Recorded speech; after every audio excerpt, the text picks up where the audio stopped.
This is Lady Boulay, and I hope you're having a wonderful day. Thank you for your support. Thank you for subscribing to the channel. Thank you for your thumbs up, for your comments, and thank you for sharing the videos. Thank you for all you do to support the channel. And yes, we are commanded to love one another, whether we want to or not, or whether we agree with each other or not. Okay, family, come closer. I want to ask a question that you probably have wondered yourself. And the question is, why do white people want to say the N word so badly in our face? Because they're saying the word. You know they've been saying it all the time. But they want to get up in your face and ask you why they can't say the N word, knowing full and damn well they've been saying it all the time. But it's as if they want you to give them permission to use the N word in front of you because they don't want anything better than to get in front of a bunch of white people with you and call you a nigger or throw the N word around and let all the white people know they can say the N word. Because remember, white people bond over their hatred for black people. And hatred might be a strong word, but I can't think of a better one. That's how they bond because they don't have a culture. They don't have a common history. They don't have a common experience like what we have. So we bond over our common experience. We bond over our culture. We bond over food. We bond over a number of things. But they don't have the commonality that we have of bonding over certain events and certain experiences. So they all get together and bond over their dislike or their mockery of black people. Because consider this, a dorky, nondescript white person can go to, let's say, a Halloween party or a Thanksgiving gathering, and they can go there as a basic nobody, but dressed up in blackface. All of a sudden, that person is the hit of the party. Everybody is laughing and it's snickering, and oh, now they've got a joke on the world because he came here in blackface.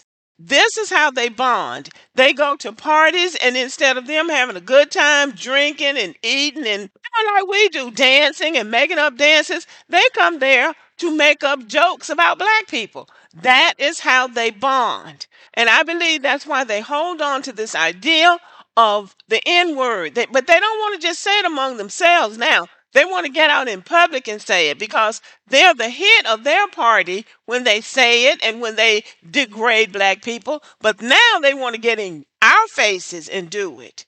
It's an obsession that I don't believe they will ever get over. And I know this just from being around white people all my life. So they bond over the disdain that they have for black people, and many of us would call that anti-blackness because they really don't have anything else to bond over. They really don't. So I guess I answered my own question when I said, why do they want to say this N word so badly? They want to say it so badly because it's another bonding tactic with each other. But it gets to be annoying, it gets to be tiresome, it just gets to be exhausting with black people, especially when you are trying to be a serious person, when you're involved in serious events, and then you get reduced back down to why can't we say the N word? So I want you to watch this clip. Hip hop. We've talked about this on the show before.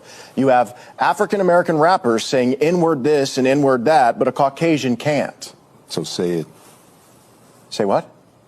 Say the word you want to say. I'm not saying that I want to say it. I'm just saying that I can't. Sure you can. Say it. Say it right now. I will say it with you. Okay, this is hypocritical. You know we can't. Sure you can. This is America. Both of you. Say it.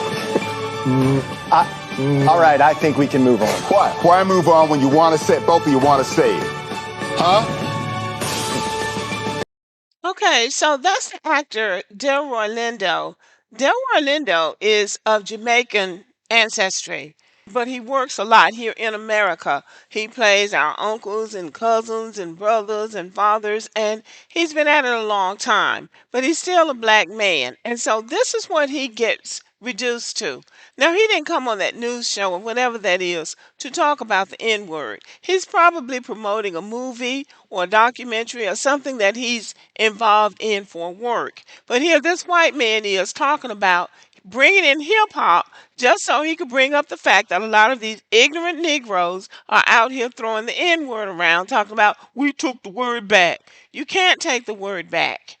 The most that you can do is respect the people who ask you not to get out in public saying it. But there's such a culture of ignorance in Black America that we can't stop people from doing things that are really detrimental to us as a group. But this is a serious man. Delroy Lindo is a serious actor. It's not like asking Kanye West or Lil Wayne or some of these people that you would expect to engage in this kind of conversation. He's going to take a serious black man and ask him, why can't I say the N word? It is so disrespectful, so inappropriate for a person to do that. This man does not have a history of being out there saying the N word. This is a serious man. This is a serious actor. And yet he gets reduced to that. So you could see the exhaustion and the frustration in his face. So he said, okay, well, just say it. You want to say the word so badly, just go ahead and say it, and I'll say it with you. And then the man come on, oh, come on, you know I can't say it. You know you've been saying it all the time. If you're going to bring somebody on a show like this and ask them why you can't say the N word, that's something you want to say. I mean, I don't even know what I would have said in a situation like that, but I will share an experience that I had. I was working at a middle school in Georgia, and that was when the education department came up with the national curriculum. Because in the United States, families move around a lot, and sometimes families move in the middle of the school year.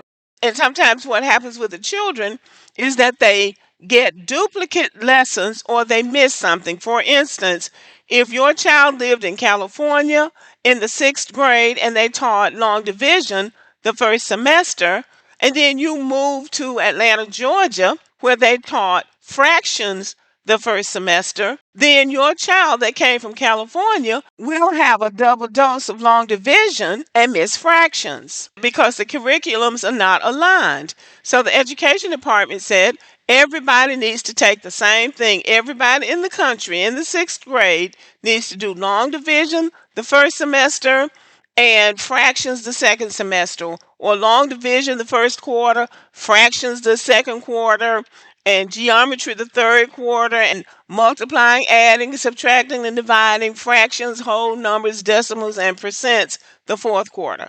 So it needs to be coordinated. So I had to go to the workshop to get the information about how they were going to design the curriculum and how it was going to be executed. So when I came back to my school, I had to do a presentation at the faculty meeting. I got up and did my presentation, thought I had done a wonderful job. After the faculty meeting, a white teacher came up to me and asked me if she could ask me a question. And I said, well, yes. Yes, I thought she was going to ask me a question about the workshop. She asked me, why can't we say the N word? I said, excuse me? Why can't we say the N word? Y'all say the N word. Why can't we say it? I said, I've been working at this school for 6 years and you have never heard me use that word. I know it, but y'all say it and y'all are just playing around with each other and you don't get mad at each other. Why can't we say it like that? I said, I am not going to have this conversation with you.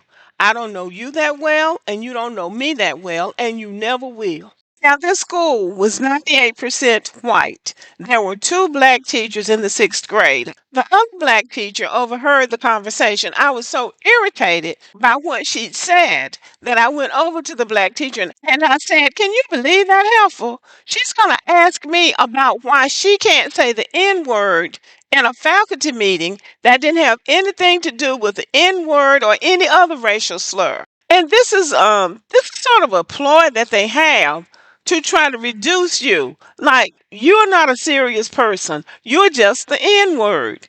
Just like with Delroy Lindo, this man is an accomplished actor. And instead of them asking him about his project, about his acting career, or for whatever reason he was on there, he's going to reduce him back down to the N word. You're not a serious actor.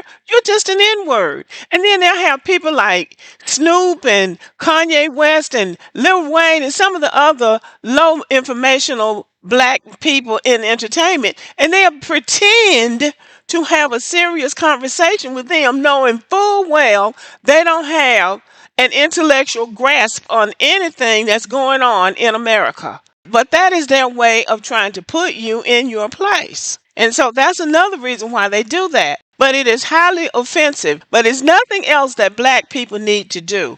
White people need to grow up because the world is leaving them behind. They have squandered the advantages they had from black people building this country free of charge. And now it's time for them to step up and do something to make it better, and they don't know how to do it. And that is why they try to reduce everything down to a racial slur or something about somebody trying to take something from them. If they don't grow up, they are going to be left behind, and they're going to be left behind by themselves. And that's just how I see it. Hey, y'all, let me know what you think about the video. Thank you for listening. Give me a thumbs up and have a great day.